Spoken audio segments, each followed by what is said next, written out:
kamatis. Nandito guys yung listahan ko dahil hindi pa ako marunong masyado magluto ng mga ulam. Kaya naglista ko.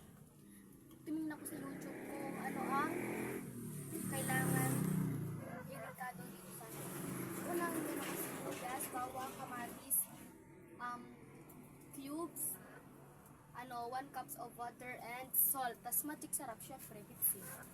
And guys, tingnan nyo guys, bubuksan ko yung aking niluto.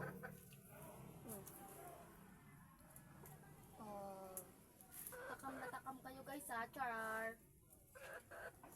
Ayan guys, nagluto ako. Ayan guys, ang sarap-sarap nito guys.